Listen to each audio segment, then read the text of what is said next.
today. Thank you. As Ms. Lucas said, my name is Bowie. I graduated year 2014 from Mr. Galligan's digital media class. I'm now a junior, or starting my junior at Ohio Dominican, and I was in EPA and everything, the whole 9 yards here. When I got the call to speak here, I got really excited because of a couple reasons. One, I love to speak. I'm very passionate about it, something I wish I could do more, something I would make time to do more in the future. And I actually, when I competed in EPA, I won states and placed 11th nationally in extemporaneous speech. But when Ms. Lucas called me to speak to you guys, it took me all of 4 weeks to think about what I wanted to say to you. Because I remember sitting in these seats and hearing people talk, and really just wishing that summer would start because I'm out of high school now. But even though you've done a great job and you've reached a milestone, it really, really does just get started here. College is a whole nother beast, and even from there, the real world is real. So today I want to give you guys what I feel is the 3 keys, the major parts to success, because that's what everyone wants in their life, is to be successful. I'm not here to tell you what success is, because success is different for everyone. I'm sure you can ask some of your teachers here, and some of them, which actually, by the way, I hope you guys really do understand how much these people that are here care about you. I thought I understood when I was here, and I didn't really understand until after, that these people really spend a large majority of their lives, everything they do, to impact you. But success is different for everyone. So where I left off was basically that some of these people have established careers, and now it's time for them to start a family. And so some of them aren't going to be motivated by a higher position here or more money because they're trying to start a family. So for them, success could be having more family time. But if you get these 3 keys, you can apply it to anything in your life. So, like I said, my name's Bowie. I'm a junior at Ohio Dominican. I also last year, about a year and a month ago now, I started my own business, personal training business called Peak Fitness. I started it in pretty much April of last year. In April, May, and June, I had 0 clients. And I didn't have another job. I was blowing through my savings, and but I didn't want to work for anyone. I knew this is what I was supposed to do, despite other people telling me that I couldn't start a business in college, that I was too young, and that after 3 months I should probably hang it up because, as most of you know, running a business in the negative just doesn't work out.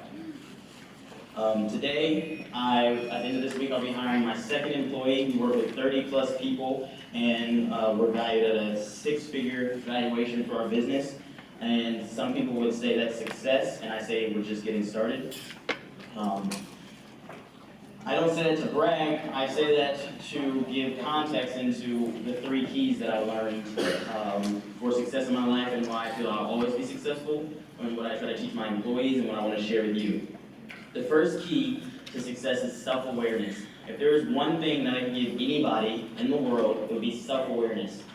Self-awareness is so underestimated and overlooked often in a society where everyone is telling you what you should do and wants a piece of you. It's very, very easy for you to not understand who you are and be self-aware. The first reason you need self-awareness and success is because if you're self-aware and you know yourself, you're going to put yourself in the best position to be successful. So I said I started a fitness business. Well, why did I start a fitness business? Do I like fitness? For sure. I like to think that I like fitness. Is something I've done since I was a little kid. My freshman year of high school, I was 5 feet, 100 pounds, so I was a scrawny kid. And I decided then that I couldn't help that I wasn't going to be tall. That's God-given. But I didn't have to be the smallest person around. And so I started fitness. But the real reason I started Peak Fitness was because I know myself, I'm self-aware, and so I'm good with people. I like people, I'm an extrovert, I feed off their energy, And because of that, I just started a client service business around something that I'm passionate about. There's something to say about passion as well. Again, in this society where everyone wants to tell you, you'd be surprised how many, right now at my school, I know several students, probably 10, 15, 20, who have said things like, oh, I really love kids, I'd love to be a teacher, but they don't make a lot of money, or mom and dad want me to be a doctor. And this is the reality of where we live in the society today. That a lot of people don't follow their passions and or aren't self-aware. So they either aren't self-aware enough to know what their passion is and to go after that field, or they're not self-confident enough in knowing that mom and dad may want me to do this, but this is not where my heart is. And so what happens, you go through 4, 6, 7 years of college, you get a degree, and you go into the medical field for, say, let's say all you wanted to do is be a teacher, you're passionate about kids. You're not going to be successful. Meaning that you may make 6 figures, you may have a really nice house, you may find your spouse, you might get kids, but there's always that void, and you always hear, ask your teachers, and if you actually talk to your grandparents, a lot of the things you hear when you ask them the stories, they start with, I wish. You don't want to start with I wish, guys, and you don't have to. You don't have to start with I wish. If you understand yourself and you're self-aware, and you really put your heart into what I think is the next key in becoming successful is whatever your strength is, you're going to be successful. So, for instance, success for that person who really wants to be a teacher, but is a doctor right now because mom and dad said so, because it was the practical thing to do, because the medical field is growing right now, and education is being cut and cut and cut and cut. That could mean leaving a $100,000 job to make $45,000 a year, but being happy. There's no trade-off, there's no valuation for your happiness and your health. And so like I said, the second key to me is playing to your strength. No one's ever won anything by playing to their weaknesses. Never in the history of anything. If, for instance, I'll give you a sports example because I'm a football player. If I'm a football player and our strength is running the ball, and we come out, as Mr. Gallen, you know, if you're playing an opponent and I come out and we say, hey, we have to throw the ball today, you already beat yourself because it's not your strength. You'll never win anything playing to your weaknesses. So why do it? But so many times, like I said, in society today, we hear everyone else's, we hear about money and what mom and dad want, and we don't leave enough voice for enough time to hear our own voice and ourselves. And so we miss out and we don't end up playing on our strengths. Now that doesn't mean, which I feel is the third and final key to success is, that doesn't mean you don't respect your weaknesses. I wouldn't say you should spend the majority of your time working on your weaknesses, but respecting your weaknesses meaning understanding what they are. If you can't find them out for yourself, ask your teachers, they know what your weakness is. Ask your parents, ask someone who's close, who actually loves you, who cares about you.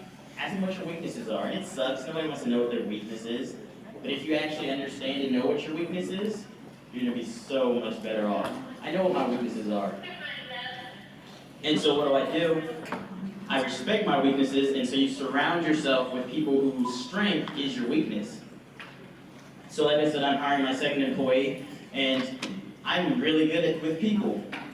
I'm really good with, sitting down and organizing things and planning, etc., etc.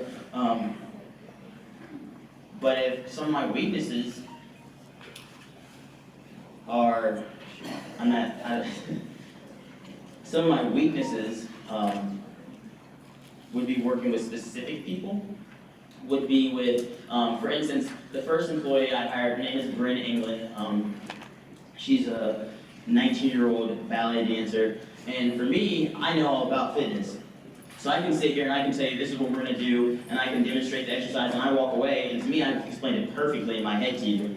And you may like me as a person, But all I did was just spit fitness jargon at you, and you're looking at me like, what do I do? And so Bryn's really good at helping me come in and say, put it on like a, an individual level for that person and saying, here's what he really meant, this is all you gotta do. And then they look at me and they go, why didn't you just say that? And I'm like, you idiot, I just did.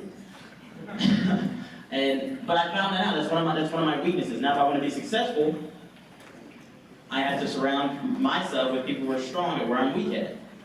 Bryn's weakness is she can't do the planning and the advertising and everything that goes behind the business, so she's my employee. I know I'm on a time crunch, so I don't want to take you guys too much time, but I'm telling you, if you are self-aware, you play to your strengths and respect your weaknesses, that you'll be successful in life no matter where you go. And right now, as you go, take this next step into college or into your career field, wherever you go, I want you to find time this summer, you have no excuse not to sit down and listen to yourself, find out what your strengths are, what your weaknesses are, and follow your passion. Because if you follow your passion, I promise you'll be successful for the rest of your life. Thanks.